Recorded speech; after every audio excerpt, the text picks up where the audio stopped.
Čitajući komentare ispod videa i na Facebook stranici, primijetili smo da je velik interes za razmnožavanje kivija. Već smo u videima pokazali da se kivi veoma lako razmnožava iz sjemena, međutim, kod tog načina razmnožavanja teško je utvrditi da li će biljka koju dobijemo sijanjem davati plodove ili će biti oprašivač za druge kivije.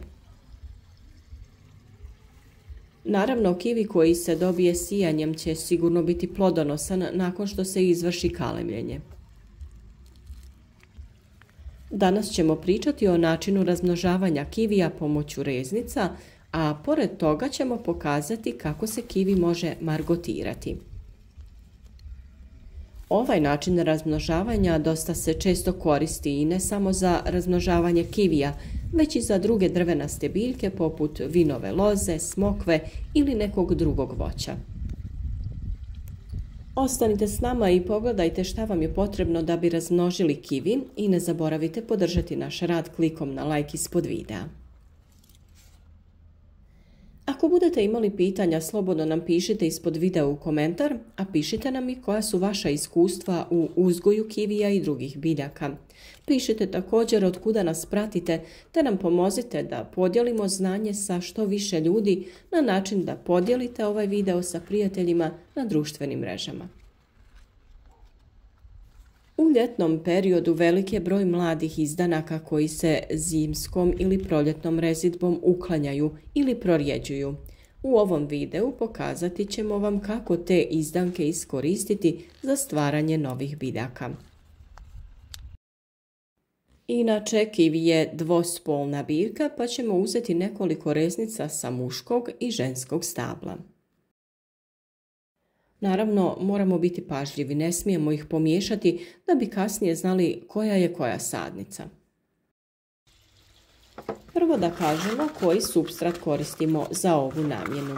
Najčešće koristimo supstrat od kokosovih vlakana u koji ćemo dodavati kvarcni pijesak. Ako ga nemate, možete pomiješati i obični pijesak. Za ukorjenjavanje reznica kivija pijesak je bitan jer jako dobro zadržava vlažnost, a to je za proces ukorjenjavanja vrlo važno. Za potrebe razmnožavanja biljaka poput smokvi, vinove loze ili kivija nabavili smo i plastične kugle koje služe za proces margotiranja. Ovo je još jedan način gdje ne skidamo reznicu sa matične biljke, već joj samo uklanjamo dio kore, te bi na tom mjestu biljka trebala formirati novo korijenje. Na isti način možete razmnožiti smokvu, vinovu lozu, ali i limun te ostale citruse. Ovaj postupak smo radili pred kraj zimskog perioda, međutim puno veća uspješnost ovog postupka je u ljetnom periodu kada su temperature prikladnije. Reznice nakon rezanja ne treba ostavljati da stoje, već ih je potrebno iskoristiti što prije. Također, reznice je dobro prije ovog postupka staviti u vodu da u sebe upiju količinu vode koja će biti potrebna za taj period ožiljavanja. Nakon što smo pomiješali supstrat i pijesak, dodati ćemo ga u posudu u kojoj ćemo držati naše reznice dok se ne ukorijene. Ovim postupkom nećemo uvijek dobiti 100% uspješan rezultat, pa zbog toga uvijek dodamo koju reznicu više. Za ubrzavanje postupka i veći postotak ožiljenih reznica koristimo hormon za ožiljavanje drvenastih biljaka. Važno je da svaka reznica na sebi ima minimalno 3 pupoljka sa listom. Sa prvog pupoljka ćemo skinuti list, dok ćemo na onima koji će biti van supstrata listove ostaviti. Skinuti ćemo koru sa dvije strane na donjem pupoljku i na taj dio nanijeti praškasti hormon. Nije potrebno dodavanje debelog sloja hormona, već samo onoliko koliko se zalijepi za reznicu. Reznice ćemo slagati jednu do druge, a najbolje je reznice prvo posložiti, a nakon toga prekriti ih supstratom. To radimo tako da bi spriječili skidanje hormona sa reznice uslijed zabadanja biljke u supstrat. Na vrhu reznice pravimo ureze ili stružemo koru da bi lakše upijala vodu iz supstrata, ali i da bi povećali površinu, a samim tim povećavamo i mogućnost puštanja korijenja. Prvi pup na reznici umačemo u praškasti hormon za ožiljavanje, a drugu stranu reznice najbolje je zatvoriti kalemarskim voskom. Koru stružemo u dužini od oko 20 mm. A nakon što smo reznice prekrili vlažnim supstratom, preko njih je dobro staviti foliju da se spriječi isušivanje supstrata.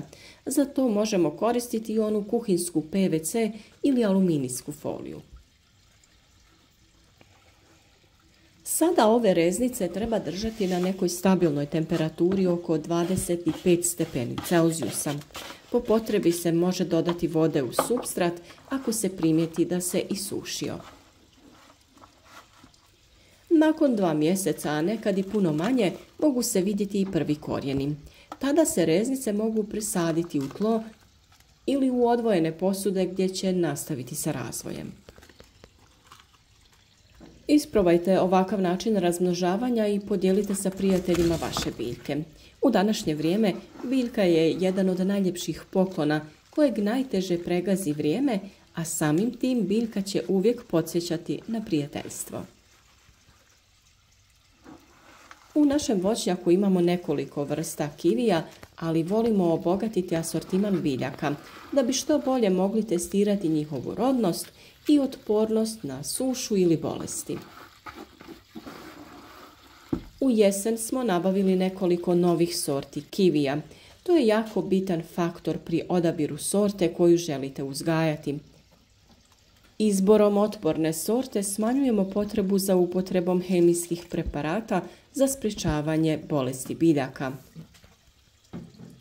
Za uzgoj kivija potrebno je imati konstrukciju za naslon da bi se biljka mogla razvijati u visinu. Mi smo naše kivije posadili na isti krevet na kojem uzgajamo vinovu lozu. U zimskom periodu prije kretanja vegetacije pokazati ćemo vam kako orezati i prihraniti kivi. Rezultate razmnožavanja kivija pokazati ćemo vam u novom videu nakon što se ove reznice ožile. Nadam se da će to biti ubrzo i da ćete dobiti informaciju na vrijeme.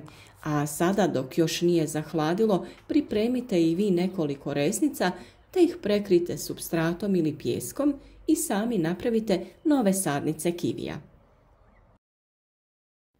Nemojte zaboraviti pisati nam u komentarima ispod videa o vašem načinu razmnožavanja i uzgoja biljaka. Pišite od kud nas pratite, koje biljke uzgajate i šta vam se sviđa na našem kanalu. Pomozite nam da zajednički podijelimo dobre i korisne informacije sa što više ljudi da bi svi proizveli za svoje potrebe dovoljnu količinu voća i povrća.